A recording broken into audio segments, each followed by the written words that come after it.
जैसा काम डेविड मुरा सिंह और ऐसे वहाँ के लोग काम कर रहे हैं, रॉकी मुरा सिंह है, सब लोग हैं मिर्ज़ा कथालिया में, जहाँ में करप्शन को रोकने के लिए वो लोग ज़मीन में हैं। मैं अपने वॉरियर से एक सवाल पूछना चाहता हूँ। आज मेरा नाम खराब हो रहा है और आप लोग अपने घर में बैठे हैं। अगर ज़िंदगी में क्रेडिबिलिटी और ईमानदारी नहीं होता है ना, तो आप कितना भी पैसा कमा लो, आपको खुशी कभी नहीं मिलेगी। You'll never be happy with money. What you need is credibility. जैसे इन्होंने काम किया है अपने एरिया में, I ask everyone to fight corruption. आखिर में जब ये करप्शन होता है, तो हमारे ही लोगों का तकलीफ बढ़ता है।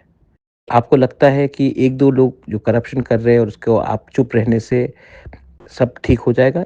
Absolutely not. नुकसान हमारा ही कम्युनिटी का है। मैं फिर से आपको रिक्वेस्ट कर रहा हूँ, बोल रहा हूँ, प्लीज़ ऐसे लोगों को हमारे पार्टी के नाम को खराब करके, हमारे तिपरासा लोगों को पीछे रखकर प्रमोट करना पाप है। Please fight this. मैं दिल्ली में आपके लिए फाइट कर रहा हूँ और अगर आप यहाँ में ऐसे करप्शन को रहने देंगे, हमारा तिपरा मोथा का मेंबर इसमें इन्वॉल्व नहीं था, लेकिन नाम तो हमारा खराब हो रहा है। प्लीज़ फाइट, इसके खिलाफ फाइट कीजिए और अपने लोगों को बताइए कि हम लोग अपना दौफा को आगे ले जाना चाहते हैं। बेलाइनो हम bye, this is the message from Bubagra.